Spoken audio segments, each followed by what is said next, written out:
women feel like the hormone just happened to them. Yeah. I'm hormonal. It's my hormones. And I'm like, ma'am, no. This episode is for my menstruating women. So if you have a period, this episode is for you. I have done a lot of episodes on perimenopause and menopause, but how about my girls in their 20s and 30s and early 40s? I don't think I've done enough content for you. And before you leave here, to the women who are my age, by the way, I'm 52, watch this episode anyway for your daughters and your nieces and your friends who need this. This week, I'm talking to Ali French and Erica Stein, who are certified integrative nutrition health coaches. And they have a crazy, amazing podcast called the Courageous Wellness Podcast. And I guested on it a while ago, and now they're guests on my podcast. Amazing. I love them because they understand that so much of the wellness industry is just not accessible. It's hard. It's insane. It's just no. They became medical disruptors because they were patients first. One of them had cancer. The other one had some eating issues and self-love issues. They'll tell you about it. So their journey led them to become amazing practitioners. So if you have your period or know someone who has their period, let's go. This episode is for you. Oh my God, Erica and Ali, thank you so much for being here. I was a guest on your show like 1,000 years ago, I know. and it's an honor to have you here. So we're going to flip the script a little bit for our audience because most of our guests are doctors who hit a wall and went down the vortex, the rabbit hole, and became medical disruptors. But you, I imagine that our audience is really going to resonate with you because you decided to flip the script from the patient perspective. So let's start with Ali. Tell us your story. How did you become a medical disruptor? Yeah. I became a medical disruptor, as you mentioned, first as a patient. I was always really into trying to care for myself. I actually have a musical theater background. And so I was performing for many years professionally and like touring, and I lived in different countries, and it was awesome, but it's a physically demanding job. And so I was always kind of like personally curious and nutrition and experimenting with different things for like what worked for my body. But I kind of came across a few sort of weird medical situations when I was pretty young. Things as sort of small as developing cystic acne when I was 23 for the first time in my life, to as large as getting a cancer diagnosis when I was 29 with like a What kind rare of tumor. cancer? It's a really rare tumor. It's called dermatofibroma sarcoma protuberans, DFSP, if anyone's heard of it. I had never heard of it. I think it's like 1 in 1 million people get it, is the statistic. And it's a cancer, it's a tumor that starts in the skin, but it's not traditional skin cancer.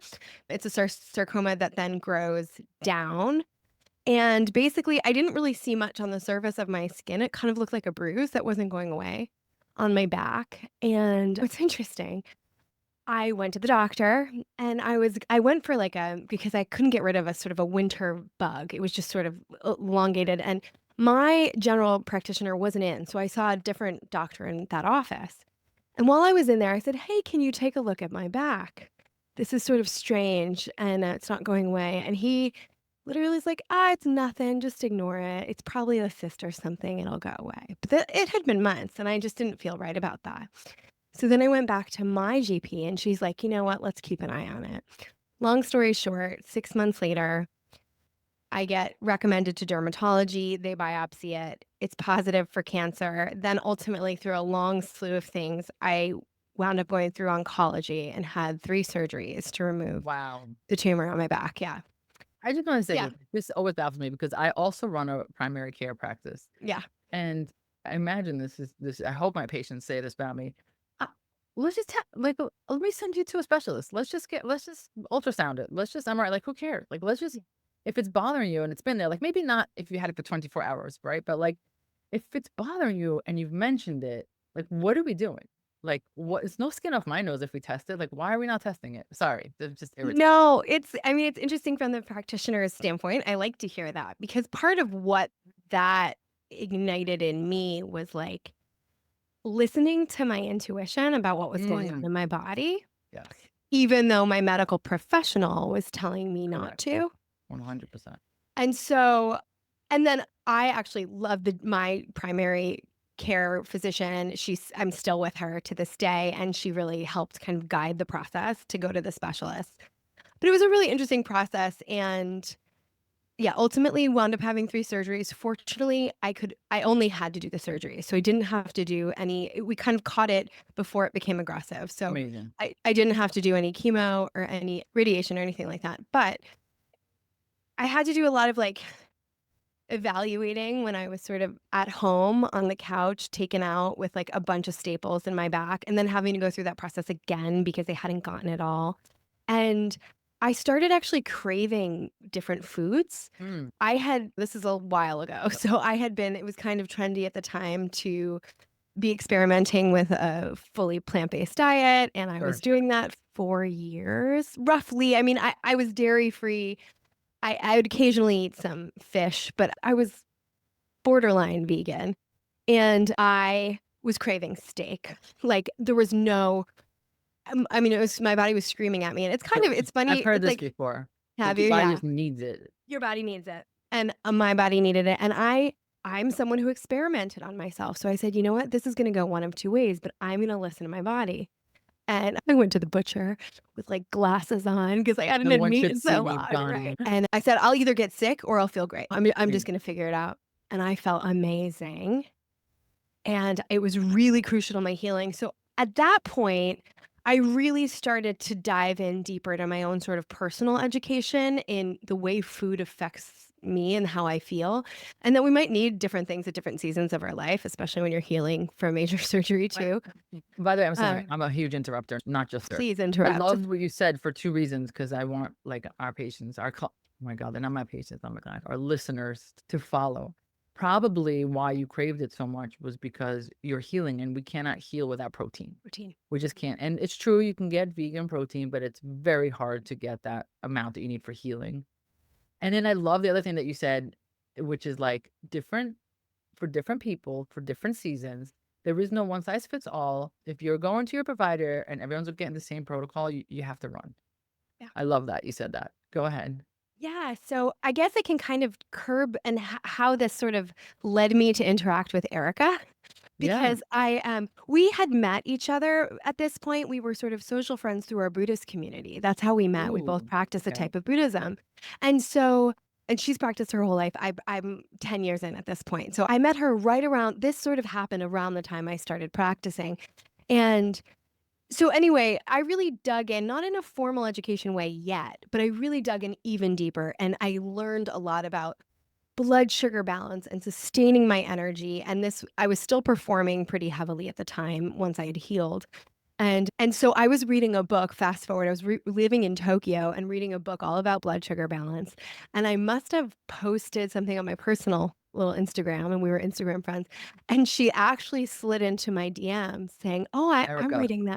I'm reading that book too." Slid in my teeth. She made that seem so tense. Yeah. Yeah, she did. And so we actually connected even on a deeper level because we realized we didn't have a ton of other friends in our kind of Yeah, her exploring. communities who were really exploring this in a deeper way for ourselves. So Eric, I mean, I don't know, I can kind of leave it at that. That was sort of the way our relationship intersected as far as our nutrition interests. But then, of course, we've created a company. We both went back to school to become certified integrative nutrition health What was coaches. And okay, so before we get to yeah, help us, I feel like yeah, now we have to hear, like, this is a yeah, movie, like, this is a movie. yes, So that was, like, episode 1. right. Now it's gonna, and then episode 3 is gonna be the company together, like, Yeah. I have a phone stuff with, okay. So Yes. season 1, episode 2. So how and it's so I love hearing Allie's story because it's such a great example too of like really trusting your intuition, which is something our friendship has also really taught me. So I appreciate Aw, that so much. God, there's Um, now I want my best friend here.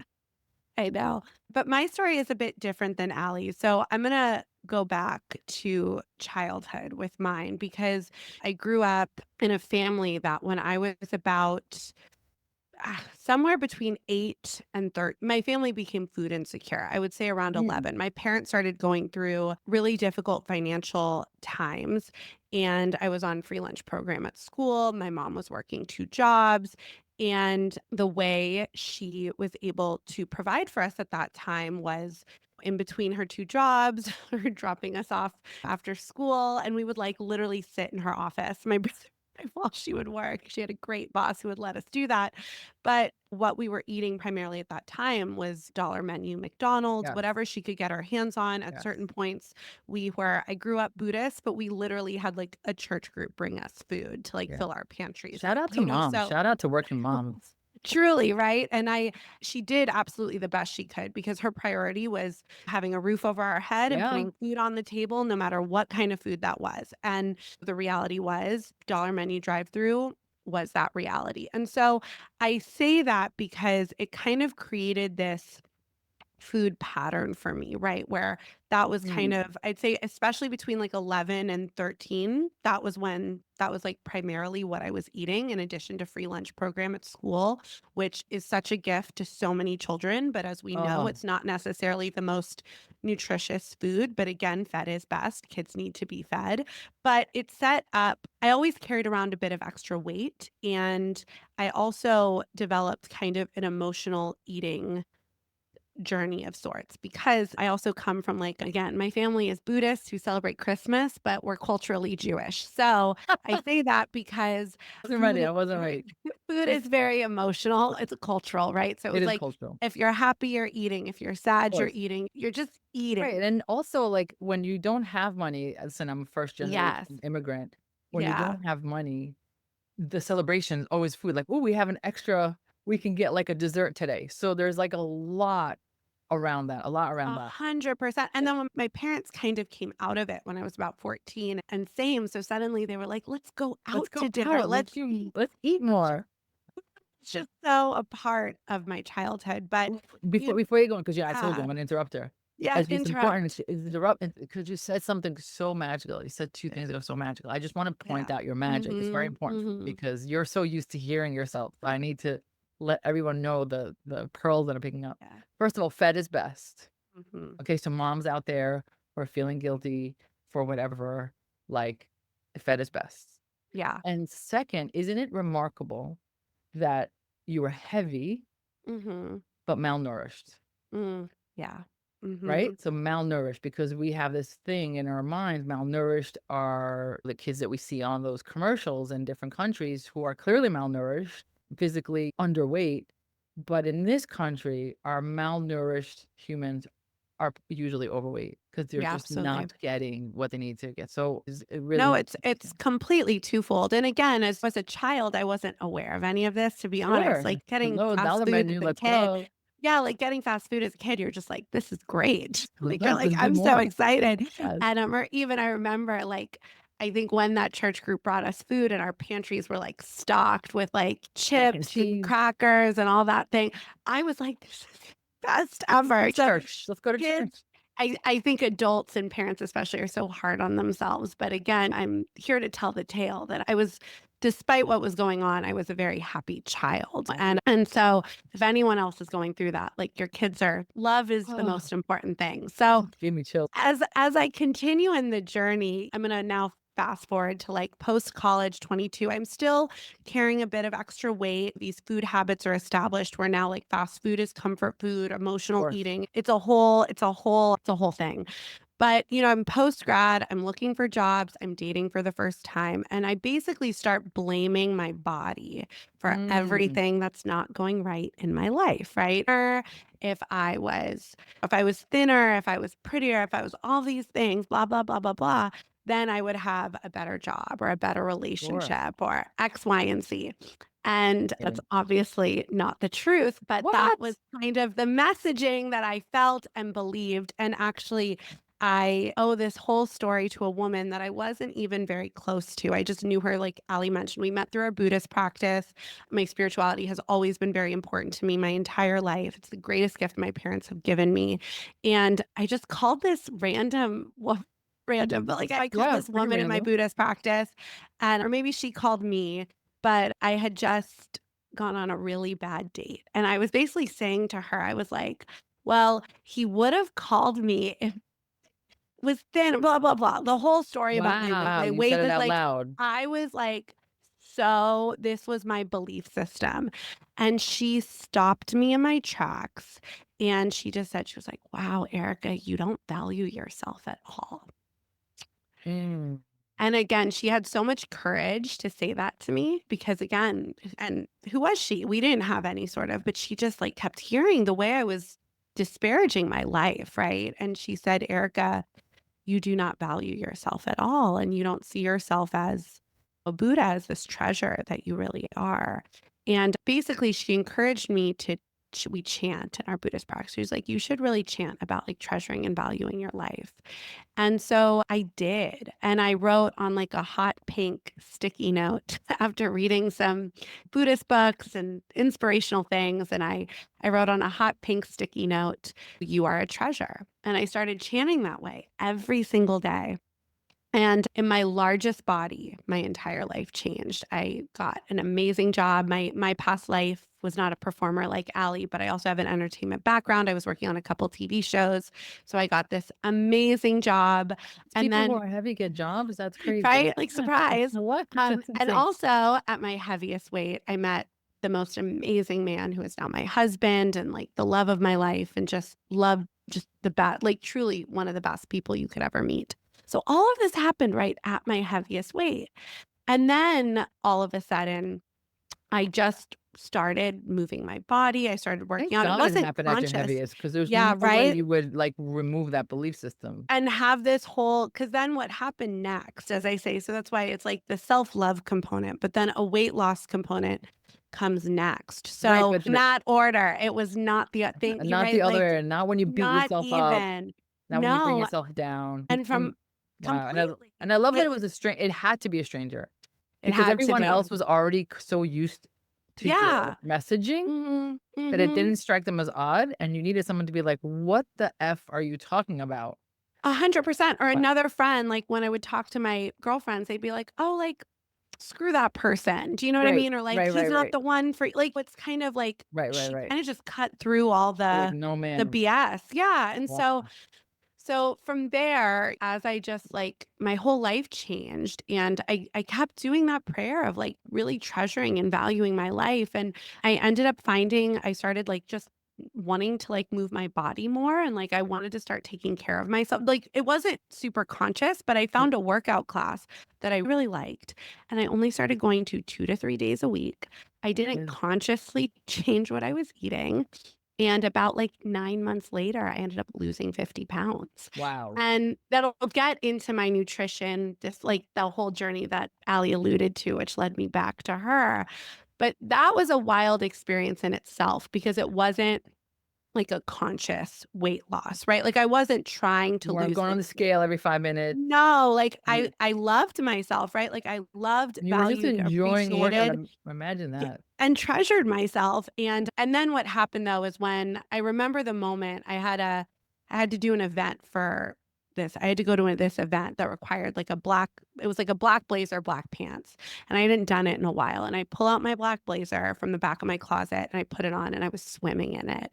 And that's when I was like, oh wow, like you've lost a lot. Like I Wow. swear it was that That's amazing. unconscious. I love that. But what came after that was I ended up having a lot of body dysmorphia. And then I also ended up having a lot of gut dysbiosis and a lot of Sure. gut issues, which I was then diagnosed with GERD, which I've since learned that sometimes if you get diagnosed with GERD, it's because they don't always know what's wrong with you in the medical, like it's kind of a general like IBS, GERD. There's Well, something deeper it's a going on symptom, that they it's not a don't know. cause. Exact, but that's all they told me. They're just like, "Oh, this is GERD," but it was really bad. And so similar to Allie, that didn't really sit well with me, right? I was like, "So I'm just gonna feel this way, and like, there's nothing I can really do about it, but take me." Which again, I'm not opposed to. Western medicine saved Allie's life, right? Like, Of course, of course. it's a Both, very it's both. important. But I didn't feel right just being like, "So this is it? I'm just gonna feel sick." And so similar to Allie, that led me on a deeper journey of what's happening in my body. I started reading books on nutrition. I started getting fascinated with the gut, especially the gut, and gut health is like my favorite thing I could nerd out about forever. And that's exactly what led me to Allie. And like she mentioned, we did go back to school. So now it's not just our interests, but we kind of had this mission, I think both of us, of we went through something, as you said, as the patients, as these people who had these journeys where we weren't the most supported by the medical system at the time. And so we we started the podcast, we started our company because we really want to help people feel less alone and support them in their own journeys, however that may be. So that's kind of about us. This is amazing. But before we get to episode 3, because that's important too, because there's a lot of people who are going to want to work with you because of your stories, because they connect with you.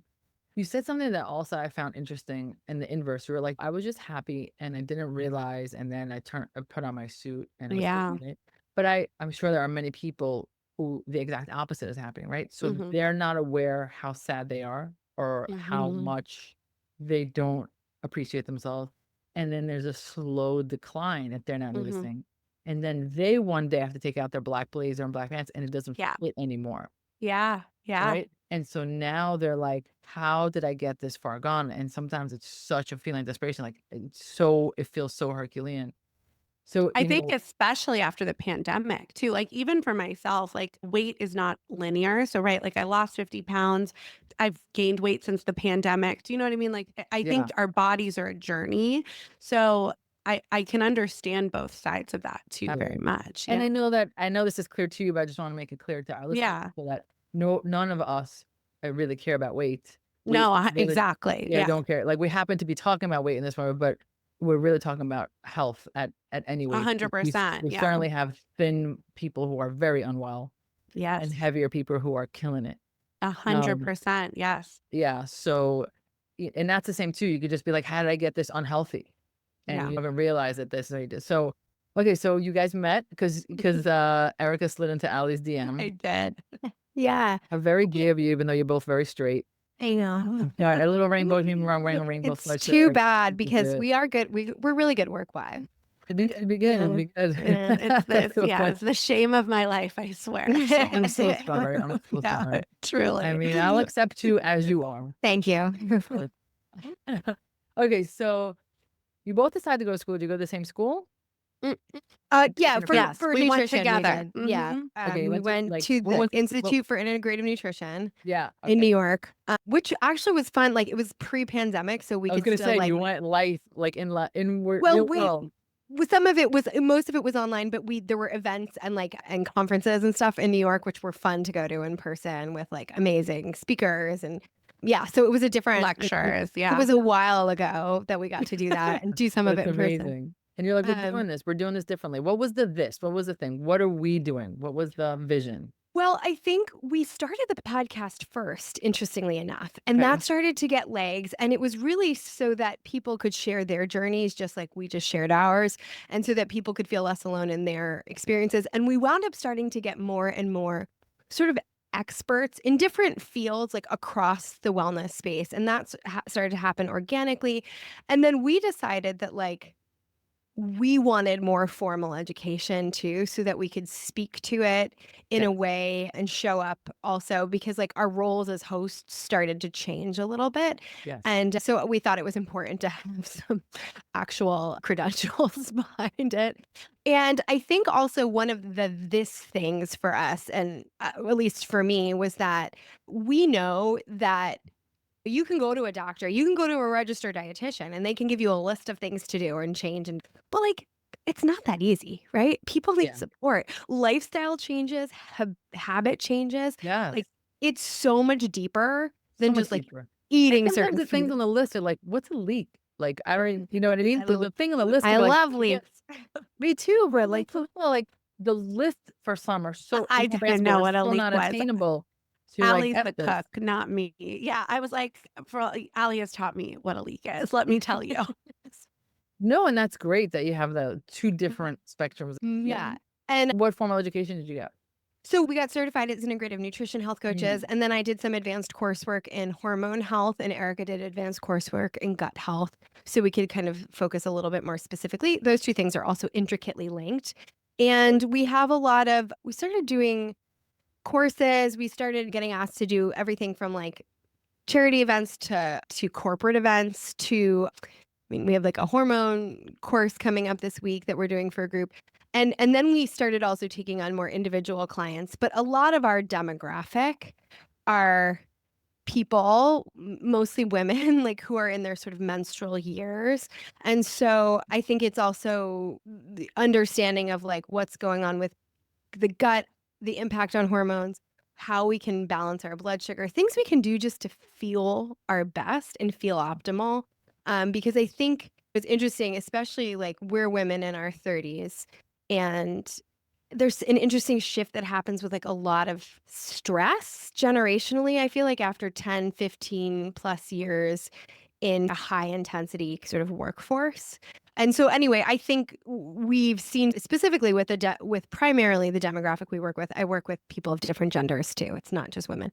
But that was kind of like a recurring thing too, people really dealing with period issues and cycle issues, and how we can just make some basic lifestyle shifts to really feel our best and really optimize our energy, especially at this sort of like sweet spot Yeah. in the Well, 30s as we move from 20 to 40.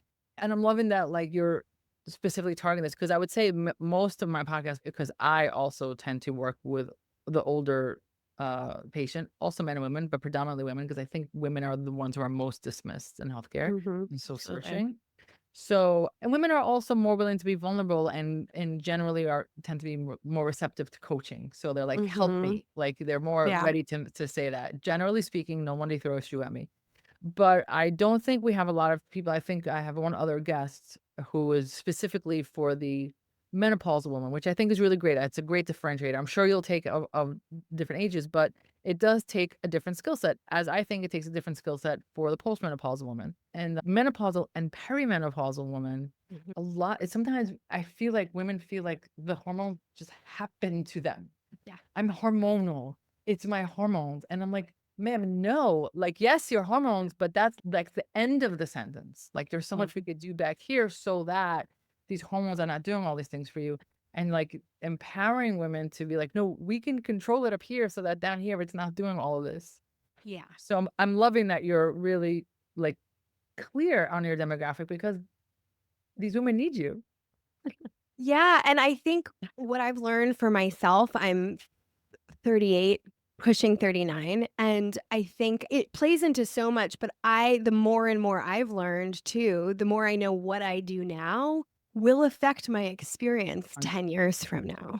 And I know there's kind of some certain sort of like challenges that come along with like intense perimenopause and then menopause, but it's like we can have impact. And this goes for all sorts of things in health, right? Like the little things we do on the day to day actually really add up. It's not, Erica always says, what is it? It's not what you do all of the time. It's what you do most of the time that Yes. kind of matters. And so we just focus on helping people. People come with different needs and different sort of places in their life, but we focus on we try to meet them where they are as far as what their kind of current challenges are, and see what kind of tweaks we can make. And it's really exciting to have clients like have also like, I mean, immediate, I don't mean overnight, but I might mean within for a female client 3 to 4 weeks, like feel like within one cycle, having changes happen is so exciting. That's amazing. I also love that sentence. It's what you do most of the time, because it allows room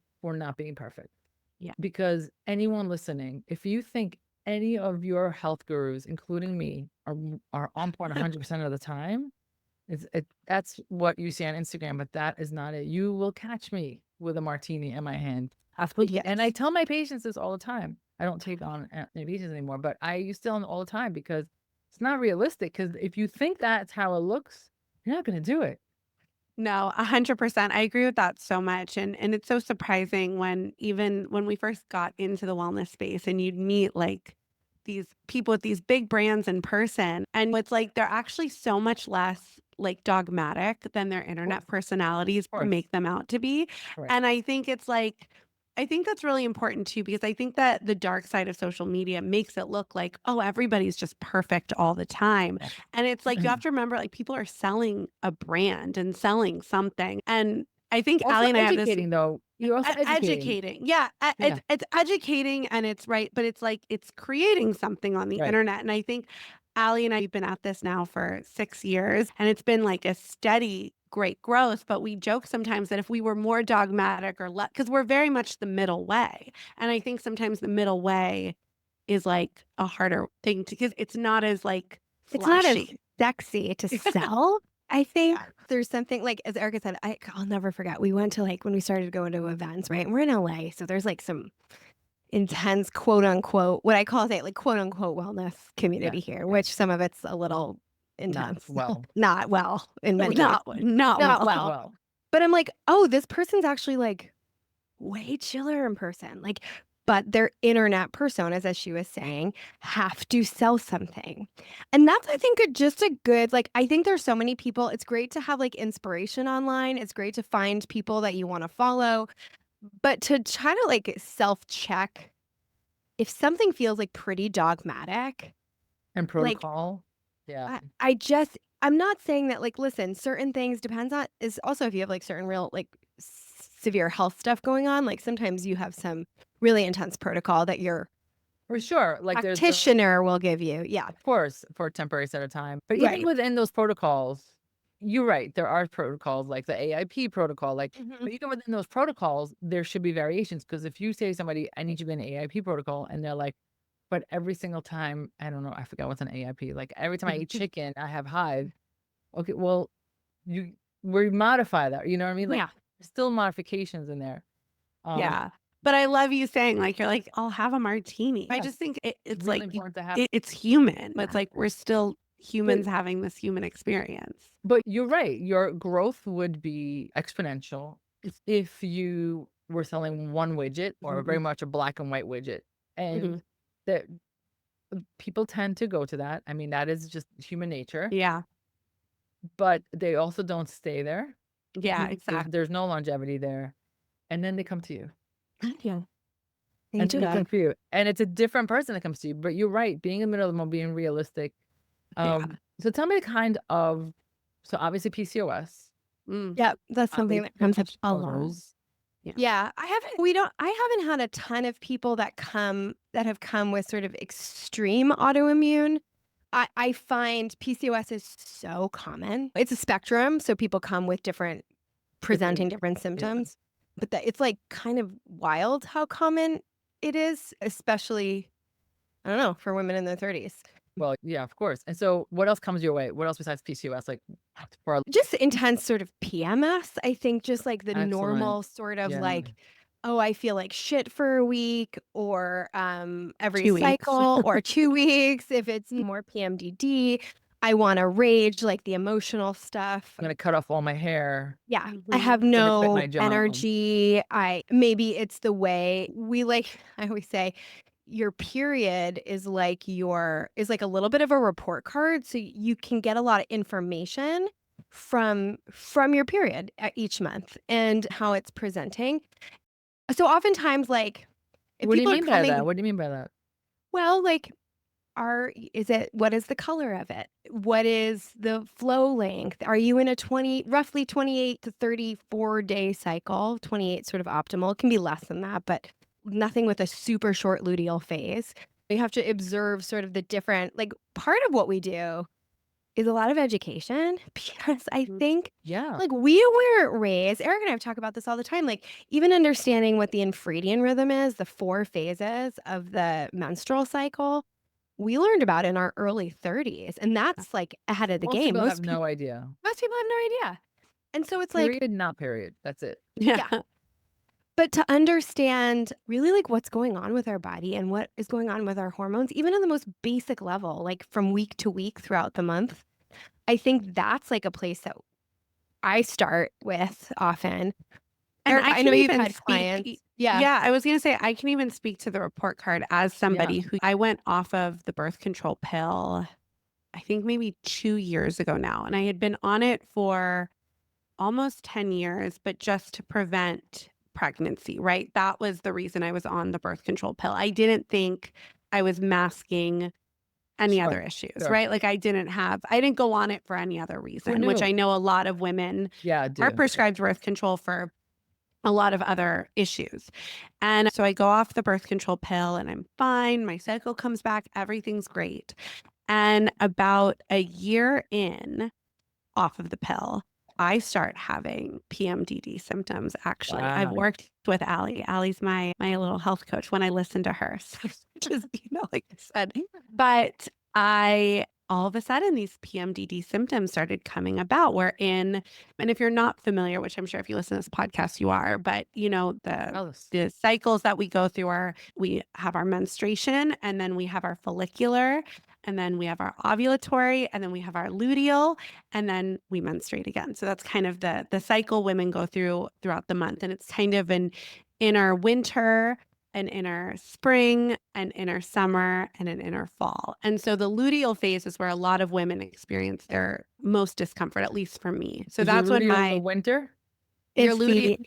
Fall. fall. So winter is when you menstruate, right? So Mm. again, we can talk about, you can eat and support yourself and move in different phases, but it's kind of nice to see it as seasons because I like that. But for me, Love in that. my inner fall, in my luteal phase, I started getting really depressed Wow. and really ragey, like ragey. Oh my God, the rage. I feel so, I would just start snapping, and like, I had never experienced that before, and I didn't know what was going on.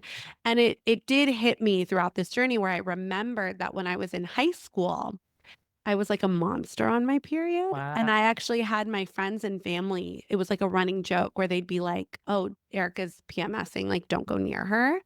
And I had forgotten about that because it was 'Cause you're so on the long pill. ago. Yeah, and it was just so like, it was so long ago. And I was like, "Oh, I did have symptoms that the birth control pill masks that I wasn't even aware of." And so that has since come back, and it's something that I work on, and I work on together with Allie. And again, it all goes back to blood sugar balance. And for me, I do eat animal protein, but it's just preference wise, I don't love meat. So it's not for any, so I eat, so it's, but I think that's why I was having these effects, is because What, you Allie was needed to like, eat more during He that needs, time? more she needs to protein. eat more. Yeah, and especially starting my day with like 25 to 30 grams. If that's all I do, like you said, we're not perfect. Right now, we're recording in the holiday season. I don't know when this is going to be released, but it's going to, circling back to that report card, because here's the full circle, is I know what I need to do in the month to set myself Mm. up to have a good cycle. And Mm. if I do it, it's wild how different my luteal phase is and how different my menstruation is. And if I Really? don't do it, which is sometimes okay, right? Like if I'm on vacation and I'm drinking more Whatever. alcohol or whatever, but it's wild that like I'll have a much harder luteal phase and a much harder menstrual cycle. And that's what's horrible too, because so many women in their menstruating years it's like, it can be, if you have 4 weeks in a month and you're miserable for two and a half of them, that's Like like your whole 50% of month your right life. there. Yeah. And I actually love getting my period, because if I've had a bad luteal phase, my winter is like summer. I'm like, "Oh, I feel Let's go. great. It's over. Like my rage is gone." It's done. So You know what I've so but loved? Oh my God, that's so that's interesting. the report card full circle, because for myself included, like Ali said, it's like, what color is my period? How long? And I do, like, I think I have some like PMDD and different issues that I am also addressing.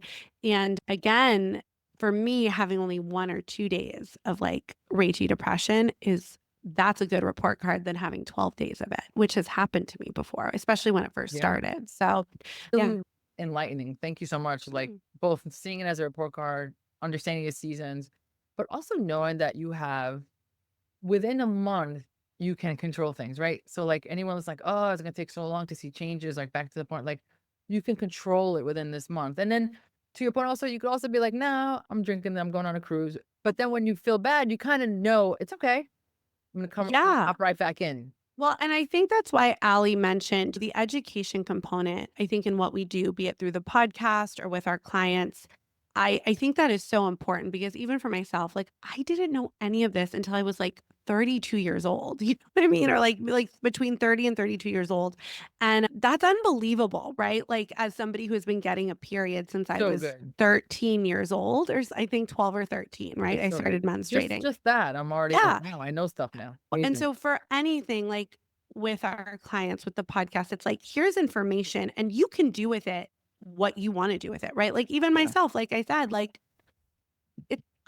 I'm going to enjoy a martini too. And like, if I'm in an indulgent, it's just, but I know, so it's not a That's surprise. right. You're in control. You're in control. I'm still in control. That's And what I I tell my think patients all the time. I You're in think control. that's what matters the most, because when we feel out of control, like you said, back to that, like that Like that the I think hormones is are the doing it to me. hardest. Yeah. Right. Yeah. You're not as much a victim to Yeah, it. to it. Absolutely. Mhm. Absolutely. So what's funny is when we started this, you were like, I need to go at I an know. hour. And I was like, we're never going to talk that long. And I now I know, feel like me I can talk too. to you for another hour. I So Well, know. that's how so we felt We're about we you. We were gab. like, we felt that way about you too. We were like, how did this time fly I by? know. Okay, so I want to hear more about seasons. And I'm already like, maybe Yeah. I'll send my daughter. I'm gonna send my daughter to you guys because she's like, We do have a lot of episodes on, amazing. which is a free, because as Ali mentioned, like, especially with my background and just something that's very important to Ali and I is like free resources. And Yes, so that's what agreed. the We do the podcast same. really is for us. And I know you feel the same way. And I so really do. we have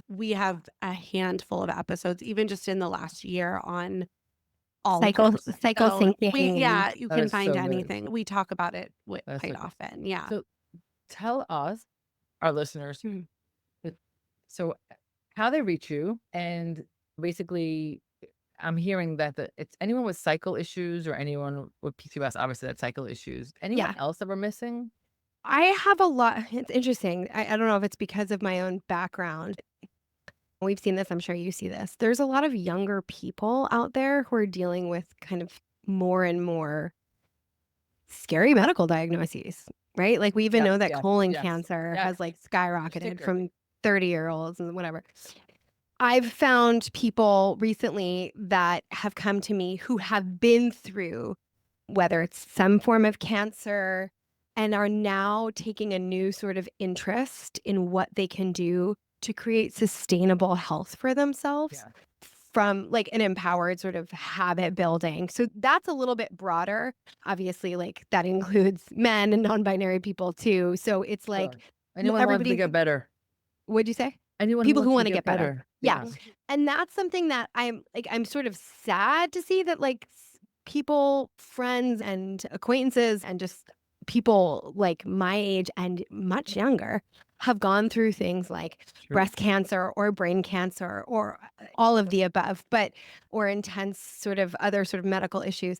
But coming out on the other side of those things and then coming to us to say like, hey, I want to make some changes in my lifestyle because I care. All of a sudden, I need to care. I have a different awareness of my own body, my own health, my own mortality that I got the gift of at 29 years old, which I did. And I'm not willing to sort of like fuck around anymore with certain things. And again, it doesn't mean like never enjoying your life. It's No. absolutely joy is a big Yeah. part of it.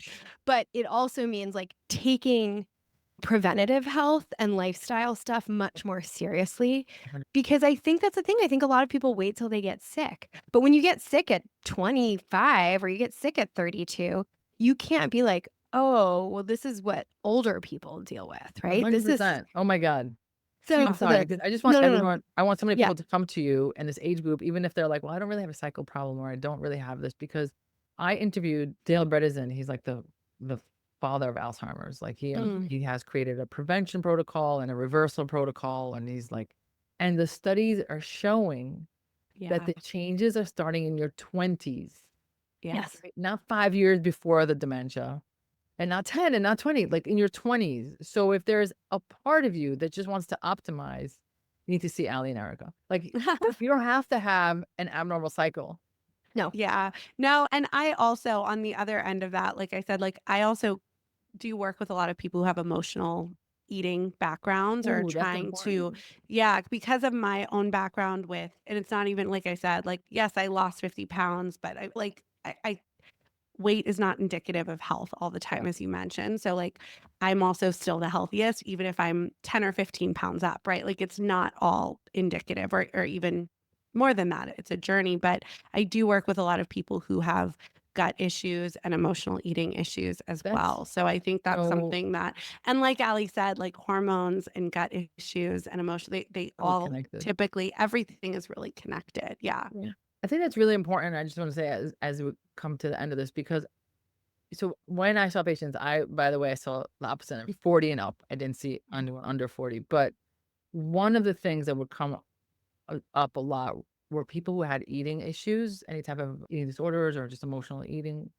This is hard for them because they can't find someone who knows how to not just say restrictive eating, here you go. Like that's like the worst thing you could do to someone. So knowing that you have that expertise is huge. Yeah. And that's why I think I went back to the advanced training with the gut health, because that helped me so much just understand my body. But yeah, like I am an emotional eater, and I've been able to transform it in a way that works for me. And yeah, I love to work with people on that as well. I So just yeah. want to say So too, if anybody reaches out, they say like, okay, I want to do a 3-month or a 6-month program with one of you guys. If they inquire with us, and they'll oftentimes, like, if they know like, hey, this has sort of been my experience, I'm interested in like a better cycle, maybe they would come to me. Or if they're like, hey, listen, I want to make some lifestyle changes, but like it's really like an emotional kind of mental thing that I've been struggling with, like Erica might be the right fit. But we that's can great. also sort of do like an evaluation, free 30-minute calls with Wow. anybody. And so if you guys are, whoever's listening, listeners are interested in doing a program and you're not sure, like we'll also make a recommendation. Like maybe Erica would be a really good fit for this particular sort of Yeah. person, or she would refer it to me. And that's sort of how we can also help kind of assist who That's the great. best person to work with would be. That is so awesome. Like even in my primary care practice, we're all primary care, but each one of us has like our own magic. And knowing how to tap into our magic is that's amazing. I Yeah. love that so much. This is so good. Okay, this such a good So time. fun. Yeah. Thank So much you. fun. Thank you for having us. Yeah. Thank you for sharing your exquisite stories and just your great storytellers. I was just like enthralled by Oh, all of them. Thank And thank teaching you. me about seasons of, oh my God, it's so cool. Right as I end my journey, I'm about to not have my periods anymore. Thanks, guys. But no, this is so helpful. Honestly, I'm making sure that my daughters who are in their 20s are going to listen to this Oh, podcast. thank you. Thank you. Thank you so much for your time. Anything else you want our listeners to know before we?